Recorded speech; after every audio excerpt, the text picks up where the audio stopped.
Good morning, good afternoon, or good evening. Whatever time it is when you hear this message, I pray that you're poised to receive, to accept, and to respond to words of wisdom. Ashe. You know, in this world, in this civilized world, you got builders, you've got technicians, you've got maintenance people, and then you got architects. Builders construct things. They take raw materials and they use equipment to put things together. They construct things, houses, skyscrapers, etc. Technicians install things. So within a house, for example, you may have someone who installs your air conditioning, your heating system. They may install a dishwasher or a washing machine, hot water heater, etc. Those are technicians. Then the maintenance people are people who upkeep. Some of these appliances, your cars and things like that, they need, to have things cleaned, vents cleaned, or things need to be drained and refreshed, replenished, etc. Right? And all of these things work according to the plan that designed them in the first place. So you have an architect who designs all of these things. The architect knows how long the light bulbs will last. The architect knows how long the carpet will last. The architect knows how long the heating system will last. They know how long, they know the intervals, in other words, for upkeep. And they can then help you calculate. This is what it's going to cost to keep this building, this house, this car in running, order for the duration of its life. The architect. And so the better you design something, the more efficiently your architect puts things together or lays things out, the better chance you have for effectively keeping and making use of whatever has been designed. All right. Now, within our tradition of Orisha lifestyle, the same thing is true. You got builders who are like founders of lineages, right? These are our traditional lineages that may come from Nigeria or from Benin or even in the diaspora. We have builders. You have people who founded lineages in Brazil, in Haiti, in Trinidad, in Cuba, etc. These are builders. And there are people who, even in present day, continue that tradition of being builders. They put things together, right? They build spiritual communities. They build temples, what people typically call an ile, right? The builders do those things. Then you got technicians who are people who they install shrines. They may install a shrine for Ogun or Shango or Abatala, etc. These are technicians. Once the things are in place, they know how to install different icons, according to the protocols. Then you got maintenance people who are really devotees. The devotees are the ones who keep the shrines in working order. They clean the shrines, they give obi, they give palm oil, they give gin, etc. Right?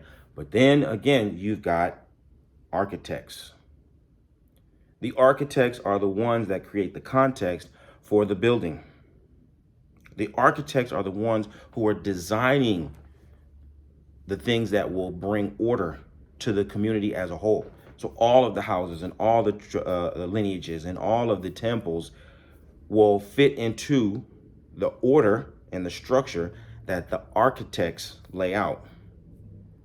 Now, for a builder, it may be difficult to understand the importance of architecture, of planning. A builder may feel like, I got this, I can do this. I don't really understand even what the plan could be. There is no plan. A builder will be so lost in his or her own ability to do things that a builder might even doubt that there is such a plan or that anybody is capable of making a plan because they can't see it. They can't envision anything beyond building this structure in this place that will last in this time. That's all they can see. Okay? But you need to understand that there are architects. There are architects. There are those among us who see all the different builders and put all the builders into a context so that the lifetime of what they construct will fit into a larger plan. This is important.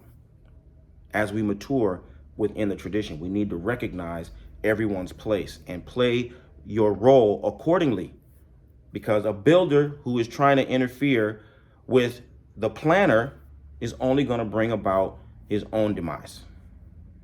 It brings to mind a verse of Ifa wherein Orunmila sighed in exasperation. He was contemplating the beginning and the end of all things. Ogun approached him.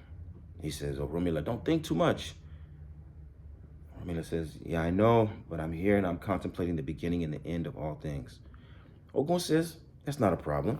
I know the beginning and the end of all things. Orunmila said, really? Oh, excellent. Ogun, where are you going right now?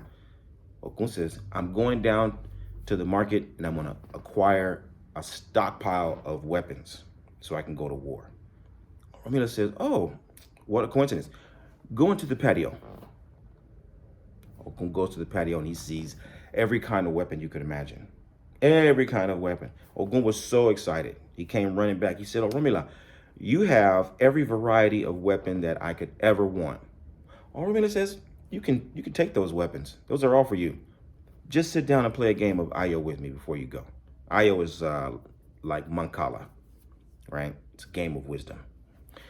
And so Ogun sat down, but he wasn't thinking about the game. As a matter of fact, he threw the game, let Orunmila win, quick. So Ogun raced back into the patio to get the weapons, but when he got there, they were rusted to the point that you touch them, they turned to dust. He came back to Orunmila. He says, Orunmila, what's going on? The weapons that I saw that were beautiful and shiny before, they're so rusted that they turned to dust at my touch. Orunmila said, but Ogun, I thought you said you knew the beginning and the end of all things. Ogun understood the lesson. He says, you're right. Orunmila, I don't know the beginning and the end of all things. Continue with your contemplation. Shango or Batala, all of the Irumale came, and they found Orunmila in the same state. And each time they told Orunmila that they knew the beginning and the end of all things. And Orunmila showed them one by one that they didn't know the beginning and the end of all things. And one by one, they all affirmed, Orunmila, you're right. I don't know the beginning and the end of all things. Continue with your thinking. And so the builders, the doers, the technicians, the maintenance people, they can see where things fit into their particular expertise, but they don't understand the plan. They don't understand the larger vision. Okay? And on a more practical level, what I want you to understand is I'm in Georgia right now, for example. Georgia is not as well planned as California, right? When we're talking about the way the city is laid out, the way the highways are laid out, the way the streets are laid out, it isn't as well designed as what you would find in California. And so in driving in Georgia, I find that the people demonstrate what I would consider poor driving technique. They don't drive very well. But when I look at the way the road is designed, I understand why they drive the way they drive. Because the design only promotes confusion. The design doesn't promote order. It promotes chaos. And as a result, you get more accidents in Georgia. So when I got my insurance, auto insurance in Georgia, it's almost 3 times as expensive as it is in California. Why? Because there are that many more, 3 times more accidents, right? So I end up paying 3 times more than I could be paying because things aren't designed the way they could be designed. They aren't designed as well as they could be. Within Orisha Lifestyle right now, we're suffering from a lack of proper design. We're experiencing this unmanaged growth and this proliferation and this unguided expansion independent of plans. We're not looking to the architects to lay things out. We're fighting with the architect. We're disputing the architects. We're not allowing the architect's plan to contextualize our building and our growth. And this is going to end up costing us more money in the long run. And in the short run, even more importantly than the money, it creates more chaos. It creates more accidents. There are more injuries as a result of poor planning. And so I want to urge everyone, stay in your lane. If you're a builder, build. If you're a technician, apply your technique. If you're a maintenance person, stick with your maintenance. But all of you need to look to the architects, and you need to seek out the architects for plans. I want to build something. Give me a plan. I want to install something. Give me a plan. I want to maintain something. Give me a plan. It is absolutely no slight against you as a builder or a technician or a maintenance person to get a good plan for what you want to do. That's the purpose of Ifa. That's Orumila's role in the pantheon. Orunmila is the one who teaches Ogun how to mine the iron ore, to then smelt the iron so that he can optimize his natural gifts and talents.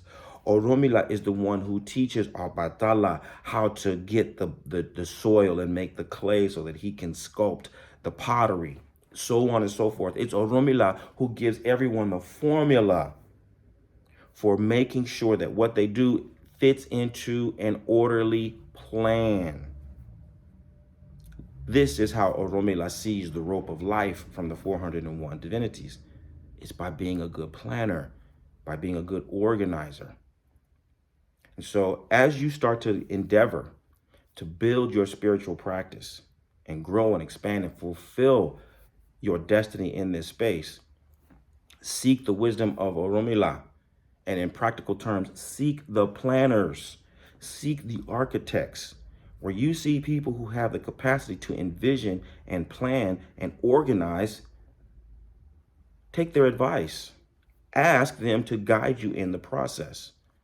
It will only make your outcomes that much more effective, that much less dangerous, and save you money and danger all along the way. And so I hope that this message is meaningful for you. I hope and pray that you are able to identify your place in the circle of creation and then respond to others according to what is best to the long-term outcome for yourself and those who you are destined to serve. Aboro aboye, abo shishe.